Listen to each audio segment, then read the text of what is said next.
ॐ स्थापकाय च धर्मस्य सर्वधर्मस्वरूपिणे अवतारवरिष्ठाय रामकृष्णाय ते नमः।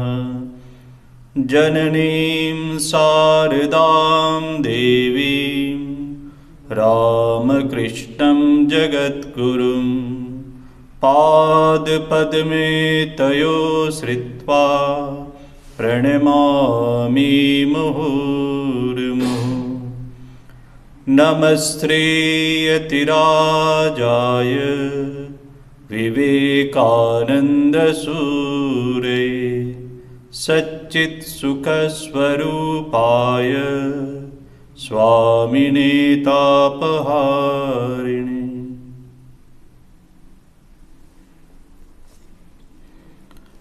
अवतार वरिष्ठाय भगवान श्री राम कृष्ण देव की दिव्य लीला, इस विषय पर हम लोग चर्चा कर रहे थे। इसमें भगवान अद्वैत भाव भूमि निर्विकल्प समाधि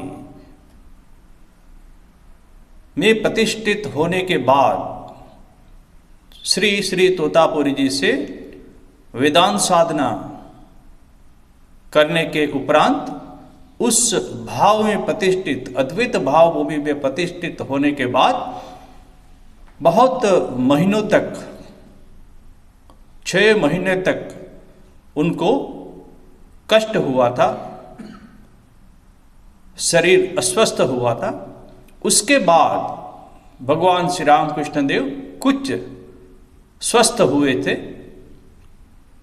और उसके कारण अब भगवान अपने जन्म स्थान कामारपुकुर में आगमन हुआ है उनका। तो उसका वर्णन हम लोग अभी कर रहे थे। तो जब कामारपुकुर में जब आगमन हुआ, उस समय उनके आत्मीय जन इतने आनंदित हो गए। उनके सखा बचपन में भगवान श्री राम कृष्ण देव ने जो समय व्यतीत किया था जिस आत्मीय जनों के साथ, वो सभी हमारे गदाई को, उस समय तो गदाधर थे, गदाई को अपने सभी पाकर इतने आनंदित हुए थे। और स्वाभाविक है, इतने सालों के बाद जब गदाई का आगमन होता है कामारपुकुर में, तब सभी बहुत आनंदित हुए थे। तो उसकी चर्चा हम लोग आगे चलाते हैं। उस समय भी बहुत अद्भुत घटनाएं हुई थी। उसमें एक ये घटना है, बहुत ही महत्वपूर्ण है। उनमें से किसी किसी व्यक्ति की आध्यात्मिक उन्नति के संबंध में श्री राम कृष्ण देव का कथन। अब जब कामारपुकुर में अवस्थान कर रहे हैं भगवान, तो स्वाभाविक है कि बहुत लोग श्री राम कृष्ण देव के दर्शन के लिए उपस्थित होते हैं और उसमें नर नारी सभी लोग हैं। और ये प्रसंग जो है वे वैसा ही है।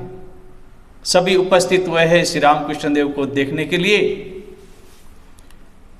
साथ ही उस छोटे से गांव में अत्यंत साधारण रूप से, माने ये कामारपुकुर उस समय में बहुत ही एक छोटा सा गांव है और वहां के लोग अत्यंत साधारण जीवन यापन करते थे। तो कहते हैं कि अत्यंत साधारण रूप से संसार यात्रा का निर्वाह करते हुए,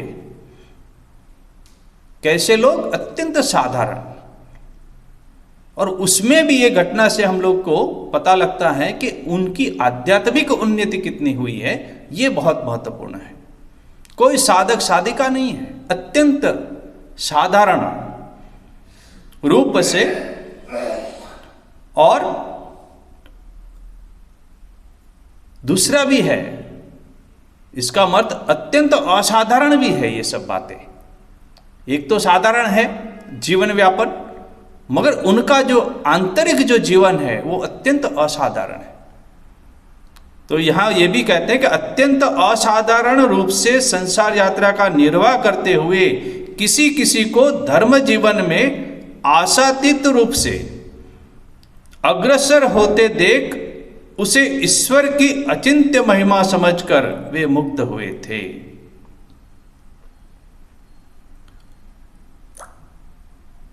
धर्म जीवन में वो लोग कैसे अग्रसर हुए हैं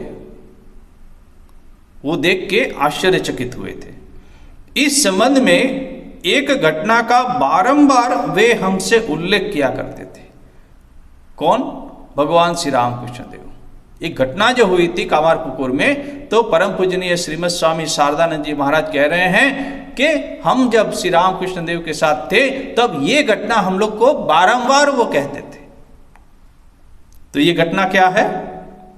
श्री रामकृष्ण देव कहते थे कि एक दिन भोजन करने के पश्चात वे अपने घर पर आराम कर रहे थे।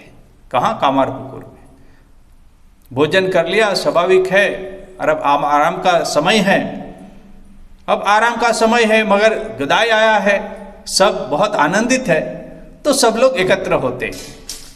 तो उस दिन भी ऐसा ही हुआ। पड़ोस की कुछ महिलाएं उनके दर्शन के लिए आई थी।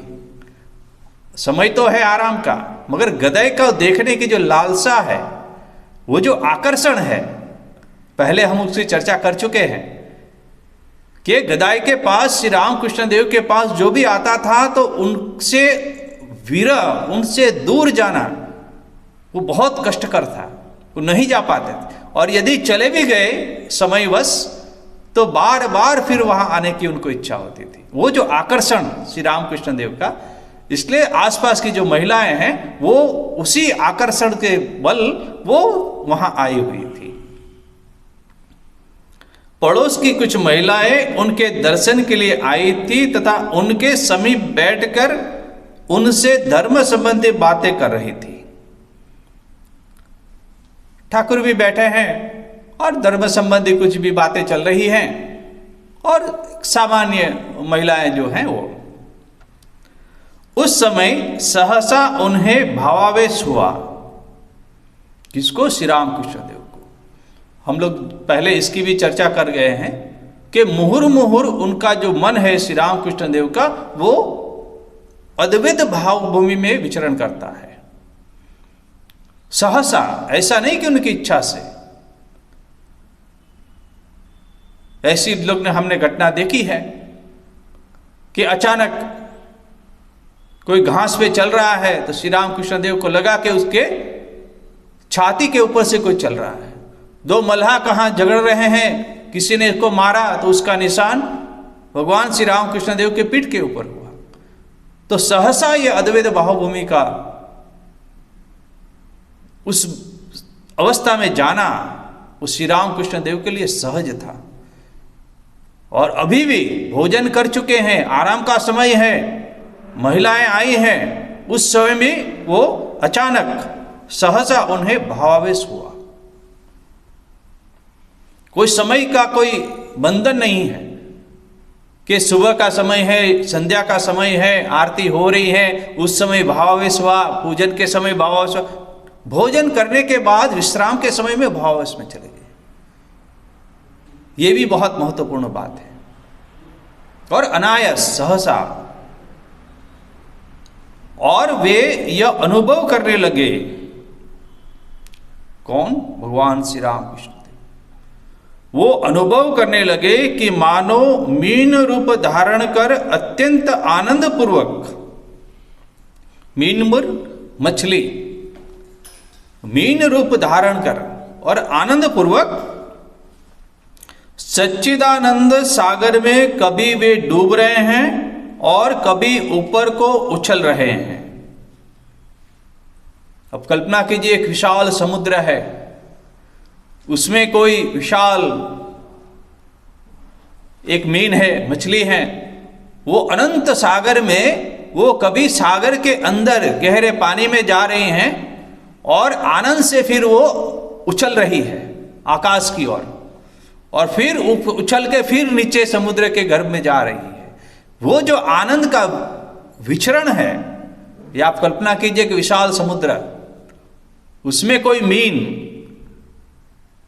ठीक उसी अवस्था में भगवान श्री राम कृष्ण देव का मन है अभी, भावावेश में। आनंद पूर्वक सच्चिदानंद सागर में कभी वे डूब रहे हैं और कभी ऊपर को उछल रहे हैं तथा कभी नाना प्रकार से तैरते हुए खेल कर रहे हैं। ये सागर कौन सा है? सच्चिदानंद रूप सागर है। उसमें भगवान श्री रामकृष्ण देव का मन अति आनंद में उछल रहे हैं। बात करते हुए बहुधा वे इस प्रकार से भावाविष्ट हो जाते थे। अब बात भी कर रहे हैं, जो महिलाएं आई हैं उनके साथ धर्म संबंधी बात भी कर रहे हैं। बात करते करते बीच में वो भावाविष्ट भी हो रहे हैं।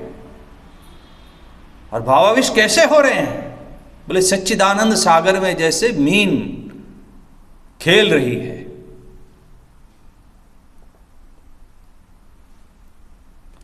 अतः उन महिलाओं ने उधर कुछ भी ध्यान नहीं दिया तथा जो प्रसंग चल रहा था उसी के विषय में अपना अपना अभिमत प्रकट करती हुई।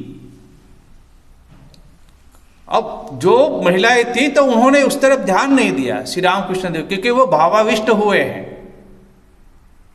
और वो जो प्रसंग चल रहा था उसी में वो बात कर रही है। और वो क्या कर रही हैं? कोलाहल करने लगी, मतलब बातचीत करने लगी। अब भगवान श्री रामकृष्ण देव का मन तो जैसे समुद्र में मीन जैसे उछल रही है, ठीक वैसे ही सच्चिदानंद रूप सागर में भगवान का मन है। मगर ये जो महिलाएं हैं उनको पता नहीं कि भगवान श्री रामकृष्ण देव किस भाव में है। तो जो प्रसंग चल रहा था उसी प्रसंग के अनुरूप और बातें कर रही हैं और कोलाहल कर रही है, बातचीत के द्वारा कोलाहल। उनमें से एक ने ऐसा करने से, अब जितनी भी महिलाएं आई थी तो बाकी महिलाएं तो कोलाहल कर रही है, बातें कर रही हैं, मगर उनमें से एक महिला क्या किया उसने? उनमें से एक ने ऐसा करने से उन्हें मना किया। बाकी जो महिलाएं थी जो कोलाहल कर रही थी बातों के द्वारा, उनको मना किया कि नहीं, अभी तो आप लोग बात मत कीजिए, शांत रहिए। फिर क्या होता है?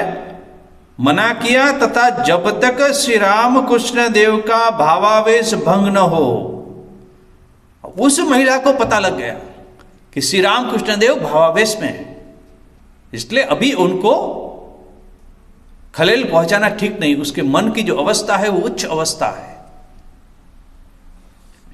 भावावेश भंग न हो तब तक शांत होकर बैठने को कहा।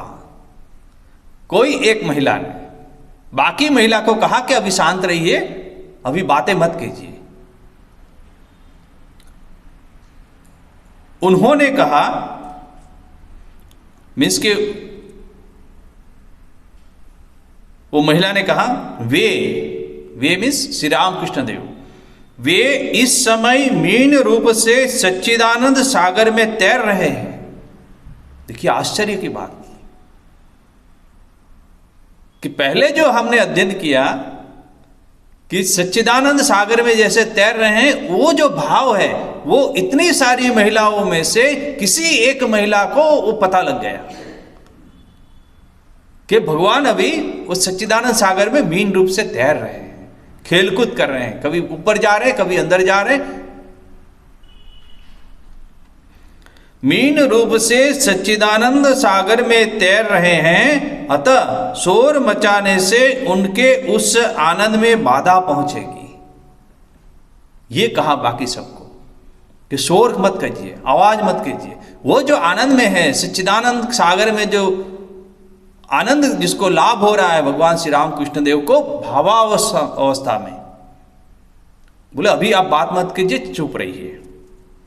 अधिकांश महिलाओं को उनकी उस बात पर विश्वास नहीं हुआ। कैसे होगा क्योंकि वो जो महिला है बाकी की महिलाओं में से एक थी, कोई शादी का तो थी नहीं। बोले जैसे हम लोग सब आए हैं वो भी आई है, अब वो हमारी जैसी है तो उसने ये कह दिया, अब उसका क्या महत्व है? तुम क्या जानती हो, तुम क्यों कह रही हो? सभी के मन में ये बात आती है, विश्वास नहीं होता है कि तुम कैसे समझ सकी श्री रामकृष्ण देव के मन की अवस्था कि सच्चिदानंद सागर में तैर रहे हैं मीन रूप में। तो किसी को विश्वास नहीं हुआ बाकी महिलाओं का, मगर इसने सबको कहा। अब देखिए बहुत सुंदर घटना है, विश्वास नहीं हुआ फिर भी वे चुप रही।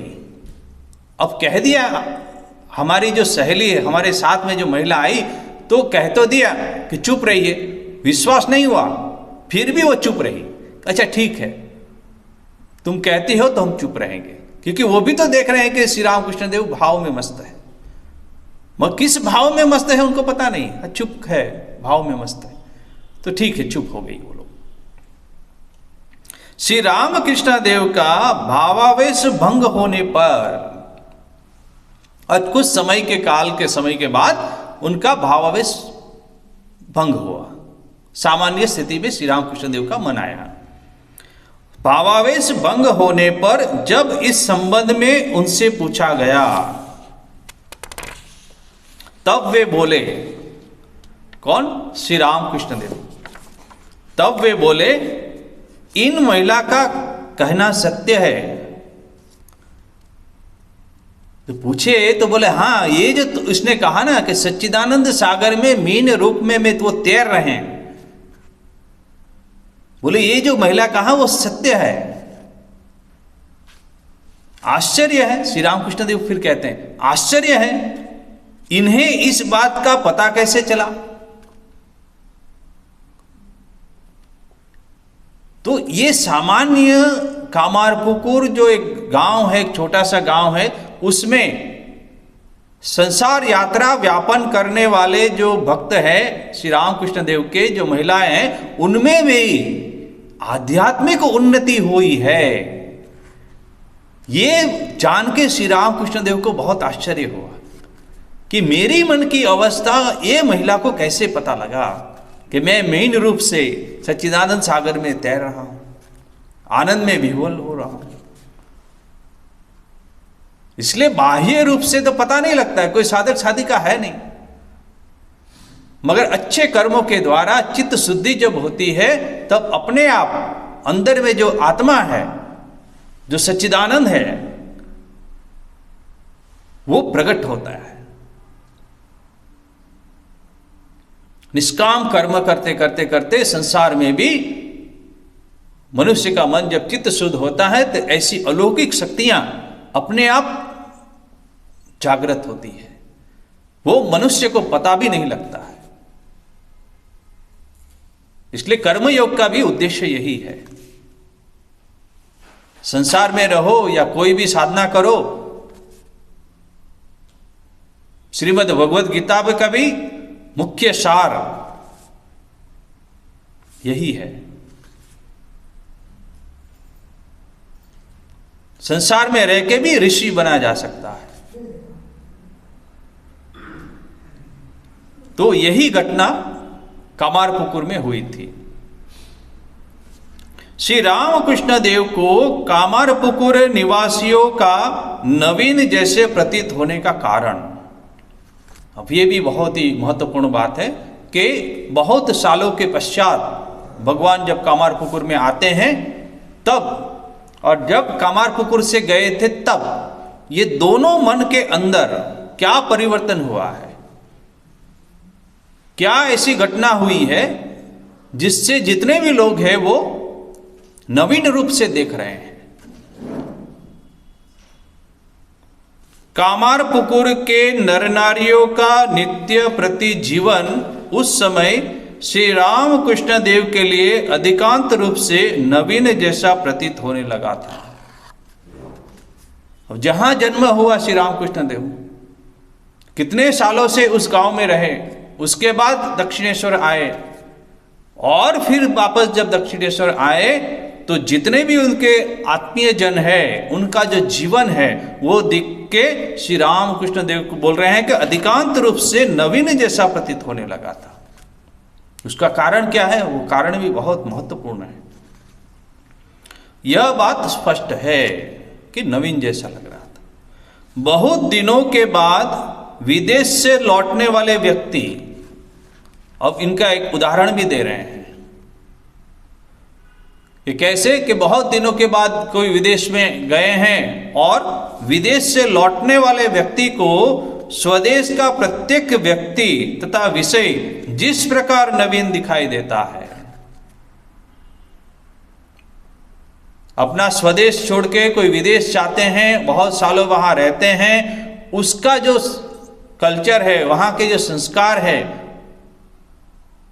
वहां रहने के बाद जब फिर स्वदेश वापस आते हैं तो एक अलग सा अनुभव उनको होता है, एक नवीन प्रकार का उनको अनुभव होता है, क्योंकि सालों के संस्कार, विदेश के जो संस्कार है वो, और अभी जो वापस आए स्वदेश और वो संस्कार, वो एकदम नवीन प्रतीत होता है। तो ठीक वैसे ही कहते हैं, जिस प्रकार नवीन दिखाई देता है, श्री राम कृष्ण देव की स्थिति भी प्रायः वैसी ही हुई थी। समय भले ही कम है, दिखता है कम, कि इतने सालों के बाद श्री राम कृष्ण देव आए, मगर इनका भी एक बहुत महत्वपूर्ण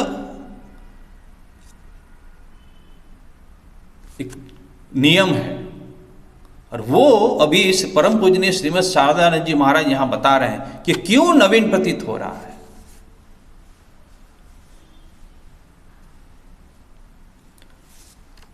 क्योंकि केवल 8 वर्ष तक जन्मभूमि से दूर रहने पर भी, देखिए केवल 8 वर्ष, और वो भी ऐसा नहीं कि विदेश गए थे, कहां बहुत दूर, कामारपुकुर और दक्षिणेश्वर, ज्यादा दूर नहीं है, वो ही संस्कार है। मगर ये नवीन प्रतीत होने का जो कारण है वो यहां बता रहे हैं, सिर्फ 8 वर्ष, 8 वर्ष तक जन्मभूमि से दूर रहने पर भी उतने समय के भीतर श्री राम कृष्ण देव के हृदय में साधना बल की प्रबल आंधी, ये बहुत महत्वपूर्ण है। किस लिए नवीन दिखाई दे रहे हैं कि 8 साल में उन्होंने जो साधना की, उसकी जो आंधी चली थी, तंत्र की साधना की, वेदांत की साधना की, मधुर भाव की साधना की, वीर भाव की साधना की, कितनी साधना की, कितनी देवी देवते के दर्शन किए पंचवटी में।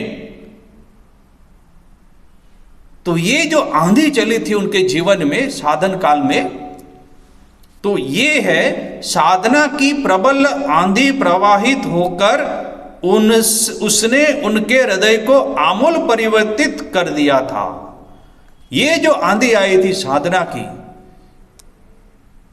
क्योंकि श्री रामकृष्ण देव खुद कहते थे कि जब मां काली के दर्शन, हृदय की उत्कंठ आकांक्षा, सिर्फ हृदय की आकांक्षा, उत्कंठ आकांक्षा से मां भवतारिणी के दर्शन उन्होंने के, कोई गुरु नहीं थे, कोई साधना नहीं थी, सिर्फ और सिर्फ जैसे मछली को पानी से बाहर रख दिया कैसे तड़पती हैं, ठीक मां के दर्शन के लिए वो ऐसे तड़प रहे हैं।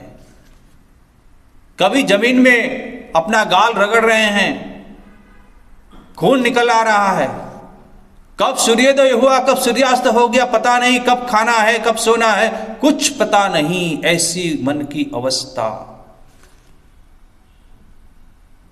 ये जो आंधी आई थी, कहां कामापुकुर हवा हो गया, कहां आत्मीय जन हवा हो गए थे। भैरवी ब्राह्मणी आई, तंत्र की साधना कराई, कितना ही कठोर कठोर सब साधना ही कराई उन्होंने, अपने शरीर का भी भान नहीं है। कामारपुकुर की तो बात दूर छोड़िए, वेदांत की साधना करवाई, तोतापुरी जी ने 3 दिन तक श्री रामकृष्ण देव उसी कोठरी में बैठे रहे, निर्विकल्प समाधि में, न बल मूत्र का त्याग, हिले भी नहीं, 1 इंच भी नहीं हिले। जैसे 3 दिन पहले रखे हुए थे वैसे ही श्री रामकृष्ण देव बैठे हुए, निर्विकल्प भूमि में, अद्वैत भाव भूमि में प्रतिष्ठित।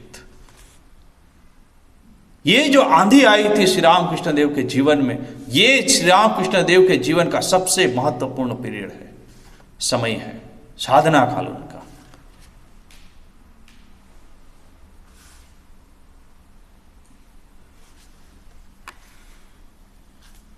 हृदय को आमूल परिवर्तित कर दिया था। उस समय वे अपने को तथा समस्त जगत को भूल चुके थे। अपने को भूल गए, जगत को भी भूल गए। निर्विकल्प भूमि में कहां जगत रहेगा? श्री रामकृष्ण देव को पूछा गया कि हाँ, निर्विकल्प अवस्था में क्या होता है, समाधि में क्या होता है? अच्छा मैं आपको बताता हूं। और जैसे ही बताने जा रहे कि अच्छा ये मन जो है यहां से यहां गया, यहां से यहां गया, बस जैसे ही निर्विकल्प भूमि में बात आती थी बताने की, बस उनका मन उसी समय निर्विकल्प समाधि में चला जाता था। फिर कौन बताएगा? फिर वापस नीचे आता था उनका मन, फिर प्रयत्न करते थे बताने की। अच्छा मैं बताता हूं, देखिए ये होता है, ये होता है। फिर बार बार उनका मन समाधि में चला जाता था। तब खुद कहते थे कि मैं तो बहुत चाहता हूं रे, रो रो के कह रहे हैं, अरे मैं तो सब कुछ बताना चाहता हूं रे, मगर मेरी मां जो है गला पकड़ लेती है, बोलने नहीं दे रही है कि समाधि अवस्था में क्या होता है। कितने आतुर है बताने के लिए, क्योंकि वो जो अवस्था है वो कभी भी मन के द्वारा और बुद्धि के द्वारा और अपनी जीवा के द्वारा उनका वर्णन नहीं किया जाता। क्यों? क्योंकि वो अवांग मन से गोचर है। यदि उसको मन मुंह से बता दिया तो वो ब्रह्म नहीं रहेगा, अनिर्वचनीय। इसलिए श्री रामकृष्ण देव कहते थे कि सब कुछ झूठा हो चुका है मगर ब्रह्म झूठा नहीं हुआ है। झूठा मीन्स उसको मुंह से शब्दों के द्वारा उसका वर्णन नहीं किया जा सकता। और जैसे ही किसी ने वर्णन किया तो वो ब्रह्म नहीं रहा, वो कुछ और है।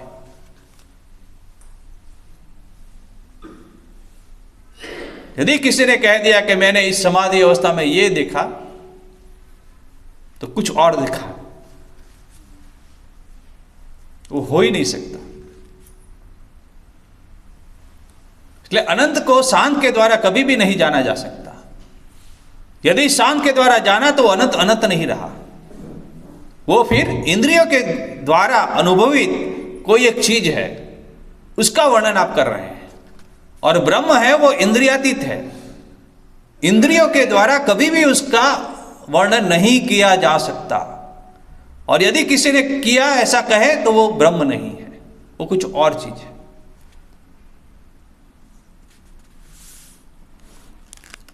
इसलिए अपने को तथा समस्त जगत को भूल चुके थे,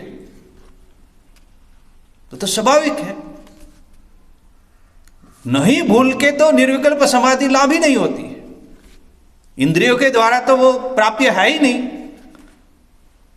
इसलिए भूल गए अपने आप को और जगत को भी भूल गए।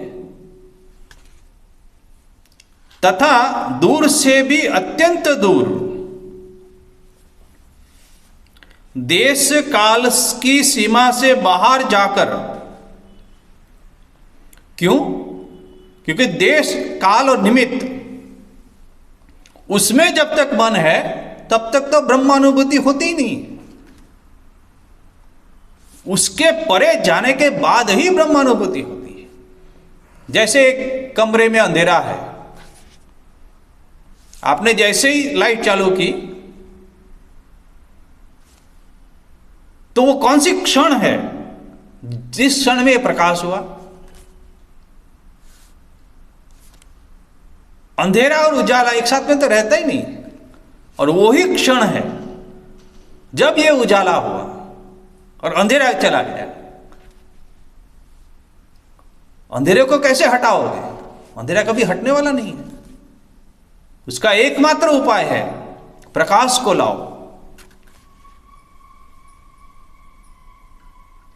तो ये जो निर्विकल्प समाधि में जो जाना है वो कौन सा पॉइंट है? उस पॉइंट से जैसे ही ऊपर जाएंगे तब ये जगत दिखेगा ही नहीं। जैसे ही उजाला हुआ वो अंधेरा दिखता ही नहीं, फिर कहां देखेगा आप अंधेरे को? वही जो पॉइंट है वो अवांग मनस गोचर, अपनी बुद्धि मन इंद्रिय से परे तब जाते हैं, तब ब्रह्म की अनुभूति होती है।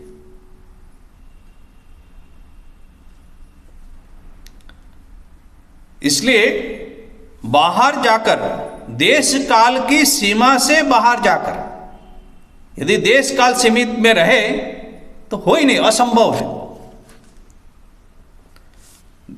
बाहर जाकर पुनः वहां से उस और लौटते समय जो पॉइंट्स के ऊपर वो गए, मन के ऊपर, वहां पे अनुभव हुआ, निर्विकल्प समाधि में गए, फिर उससे फिर वापस नीचे आना। कहां पे? देश काल के अंदर। देश काल निमित्त से ऊपर गए, टाइम स्पेस कॉजेशन से ऊपर गए, तब ब्रह्मानुभूति हुई। पर टाइम स्पेस कॉजेशन से फिर नीचे आ गए तो फिर जगत की अनुभूति हुई। तो श्री रामकृष्ण देव का मन उस पॉइंट से बारंबार ऊपर जाता है अनायास, और उनके मन को जोर पूर्वक नीचे लाना पड़ता है देश काल निमित्त में। इसलिए श्री रामकृष्ण देव कुछ छोटी छोटी इच्छाएं रखते थे। आज मैं ये खाऊंगा, आज मैं ये करूंगा। नहीं तो कहते हैं कि मेरा मन हमेशा उस भाव में रहता है, देश काल निमित्त से ऊपर ही रहता है। अपने आप को भूल जाते हैं, जगत को भूल जाते हैं, समाधि में ही रहते हैं, और जोड़ करके मन को नीचे लाया रखते थे जगत प्रपंच के अंदर। तो कहते हैं कि देश काल की सीमा से बाहर जाकर पुनः वहां से उस और लौटते समय वो सर्वभूतों के प्रति ब्रह्म दृष्टि संपन्न हो, वहां लौटने के पश्चात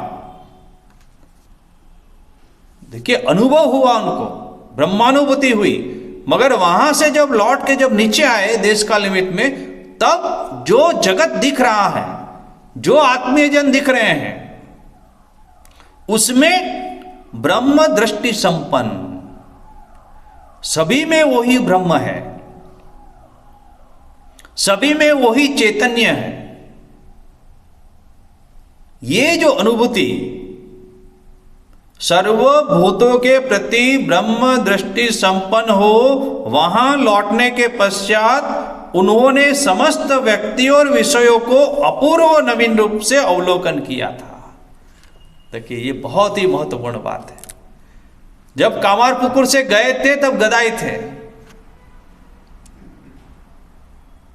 तब भी बचपन में होती थी, भाव समाधि होती थी। मगर ये शास्त्रों में वर्णित जितनी भी प्रक्रिया है साधना की, और गुरु के माध्यम के द्वारा और अपने जीवन के अनुभव को मिलाकर, ये तीन चीज है।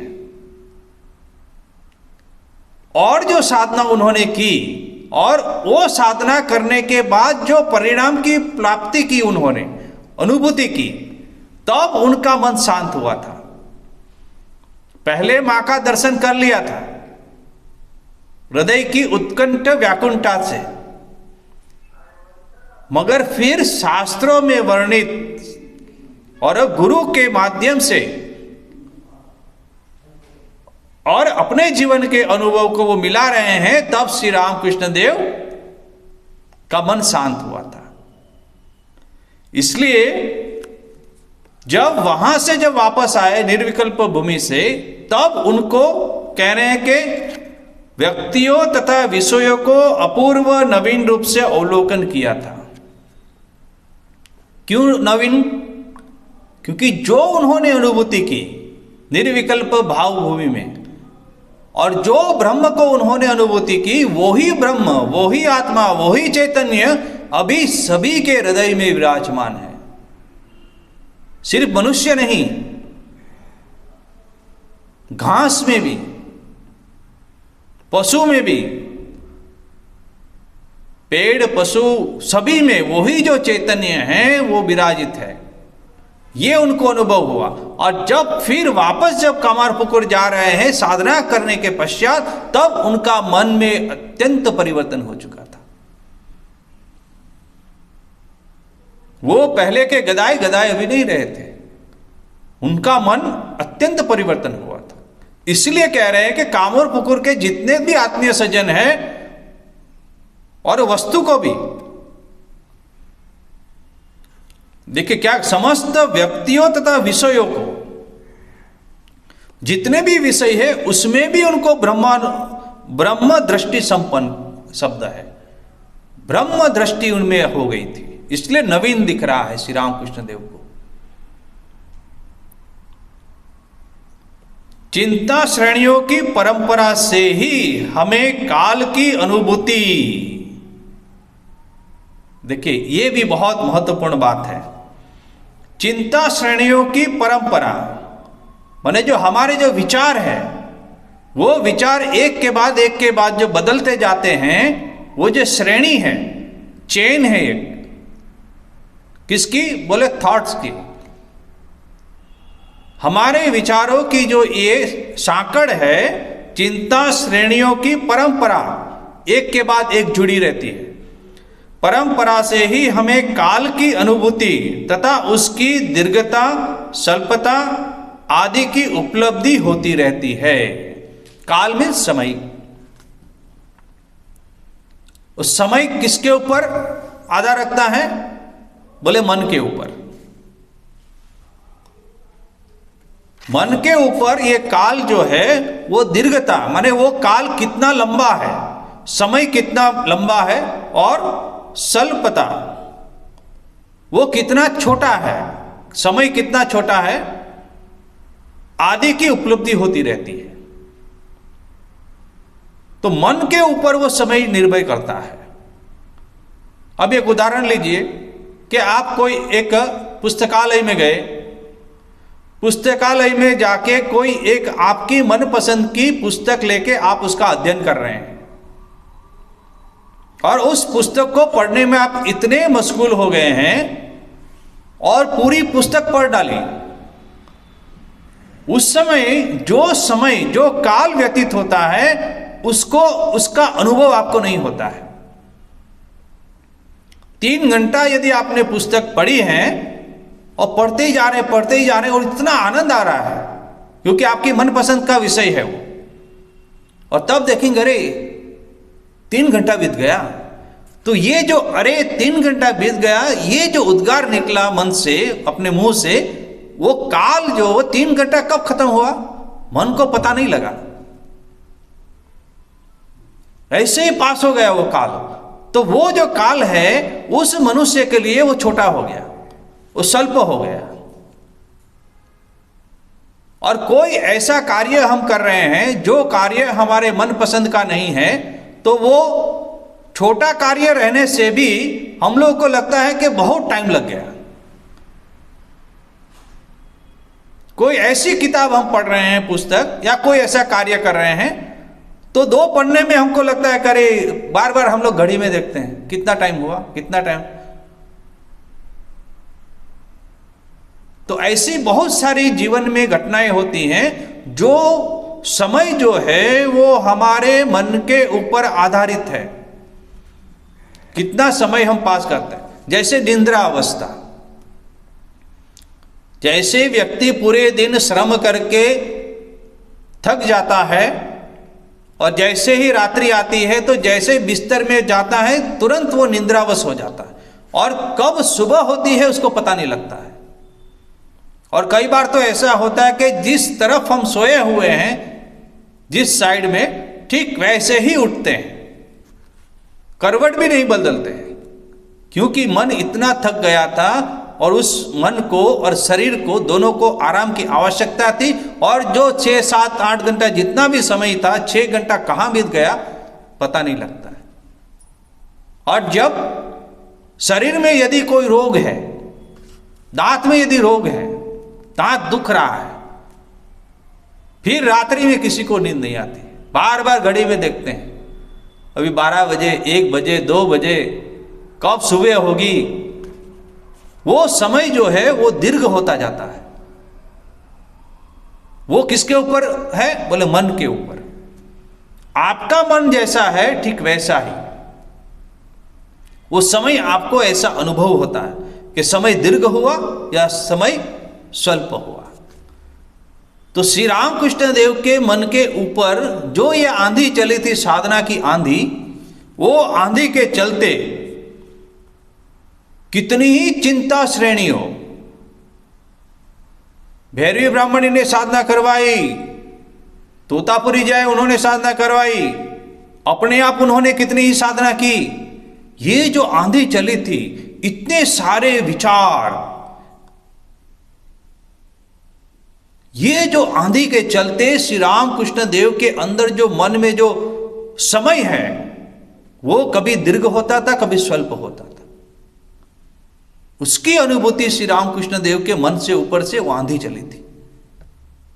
इसका कारण यह है, इसका परिणाम क्या हुआ? जब कामारपुकुर में गए तो सभी व्यक्ति और वस्तुओं में उनको नवीनता दिखाई दी।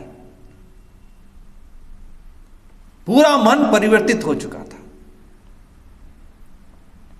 काल का जो समय है वो माने दीर्घ काल, ऐसा उनको मन में हुआ था कि दीर्घ काल हो गया।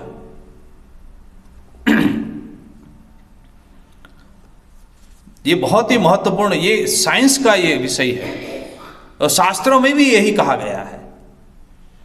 चिंता श्रेणियों की परंपरा से ही हमें काल की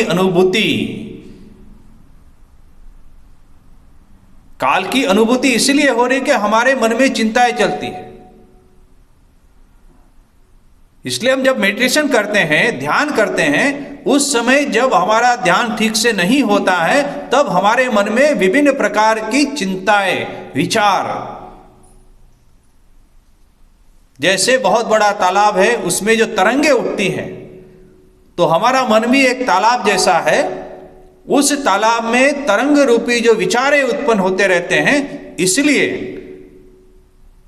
जो तालाब में कोई एक हीरा पड़ा हुआ है, उसका दर्शन हमको नहीं होता है, हम नहीं देख पाते। क्यों? क्योंकि तालाब के ऊपर जो पानी है वो तरंगित हो रहा है। वो तरंगित पानी के चलते हमारे वो तालाब के अंदर में जो एक हीरा है उसको नहीं देख पाते हैं।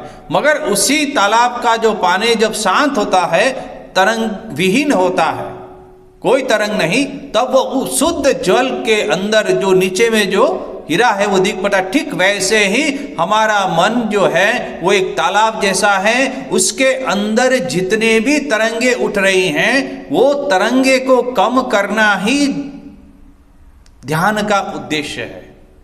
और जब वो तरंगे बंद हो जाएगी, विचार रूपी तरंगे, तो हमारे हृदय में जो परमात्मा रूपी जो हीरा है वो दिखेगा।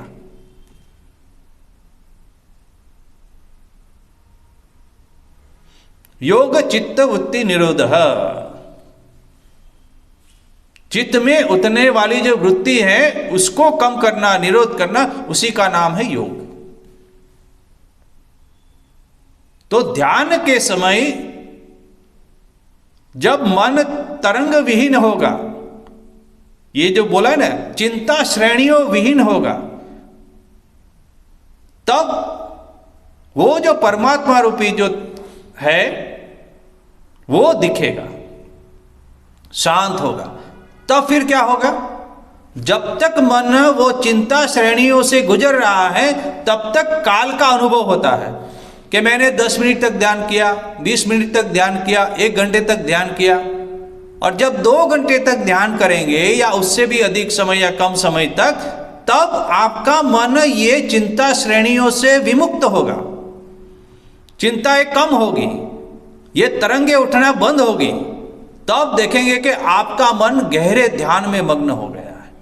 और उस समय से लेके आपने भले ही 2 घंटा बैठे हैं, मगर वो 2 घंटा आपको वो काल की अनुभूति होगी कि मैं 2 घंटे तक बैठा। उसके बाद जो तरंगे खत्म हुई, शांत हुआ मन, और उस पॉइंट से जब तरंग विहीन मन में जब फिर 2 घंटा आप जब बैठेंगे तो वो 2 घंटे की अनुभूति आपको नहीं होगी। क्यों? क्योंकि उस समय मन ध्यान में मग्न था। तब काल की अनुभूति नहीं होगी, समय की अनुभूति नहीं होगी। और वो 2 घंटे के बाद जब आप फिर आपका मन नीचे आएगा, जगत में आएगा, तब आप देखेंगे कि अरे तो 4 घंटा कैसे हो गया? हम तो 2 घंटे बैठे थे, बाकी 2 घंटे कहां था मैं? वो 2 घंटे की अनुभूति आपको नहीं होगी, वो ऐसे ही बीत जाएगा। क्यों? कि आप देश काल निमित्त के परे चले गए ध्यान अवस्था में। और ये जो 2 घंटा है वो ही आनंद की अनुभूति करता है। वही तालाब जो तरंग विहीन हुआ, वही आपको आत्मानुभूति की तरफ अग्रसर करेगा। और यही आनंद का समय है। वो 2 घंटा तो उसकी तैयारी थी, मंत्र का जाप करना, आंतरिक पूजा करना, मानसिक पूजा करना, वो तो तैयारी है उस 2 घंटे को प्राप्त करने की। और जैसे ही वो पॉइंट आएगा तब बाकी सब अपने आप बंद हो जाएगा, और वो 2 घंटे की भी अनुभूति आपको नहीं होगी। तो भगवान श्री रामकृष्ण देव के मन में भी ऐसी ही आंधी चली थी, और चिंता श्रेणियों की परंपरा से इतनी सारी चिंताएं, इतनी सारी साधनाएं करने के चलते काल की अनुभूति तथा दीर्घता, स्वल्पता आदि की उपलब्धि होती रहती है। यह बात दर्शन शास्त्र में प्रसिद्ध है। हमारे जितने भी शास्त्र है दर्शन शास्त्र में, उसमें यही बात प्रसिद्ध है कि काल जो है वो मन के ऊपर आधारित है। Times depends upon the mind. काल मन के ऊपर आधारित है,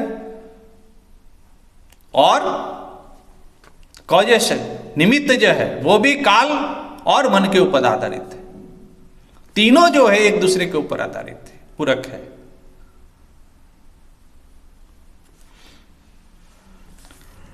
इसलिए स्वल्प काल के भीतर हृदय में अनेक चिंताओं के उदय तथा लय होने से,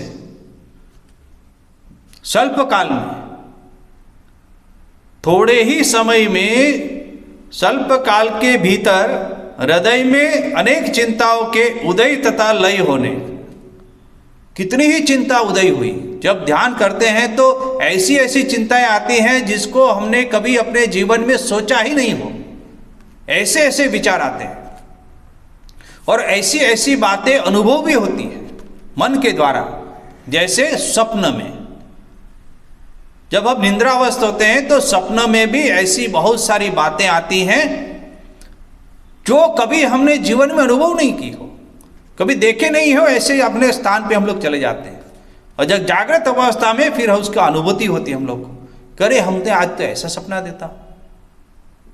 तो ठीक वैसा ही चिंताओं के उदय तथा लय होने से हमारे लिए यह काल सुदीर्घ जैसा प्रतीत होता है।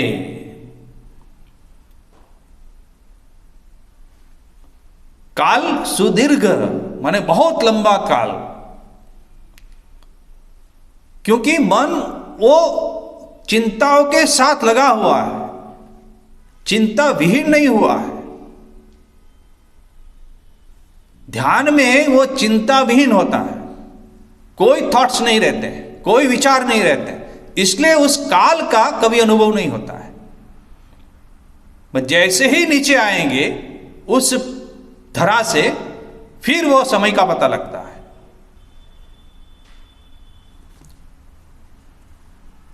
पूर्वोक्त 8 वर्ष के भीतर श्री राम कृष्ण देव के हृदय में कितनी विपुल चिंता राशियों का उदय हुआ था, यह विचार कर हम आश्चर्यचकित हो जाते हैं। अतः उस काल का उन्हें एक युग से सदृश अनुभव होना कोई आश्चर्य की बात नहीं है। एक युग बीत गया, क्योंकि इतनी सारी साधनाएं की, वो साधना के चलते वो काल एकदम लंबा हो गया, एक युग जैसा प्रतीत हो रहा है। इसी चर्चा को हम लोग फिर आगे बढ़ाएंगे। अभी समय हो गया है, मैं अपनी वाणी को विराम देता हूं। ओम शांति शांति शांति। हरि ओम तत्सत्। श्री राम कृष्णार्पणमस्तु।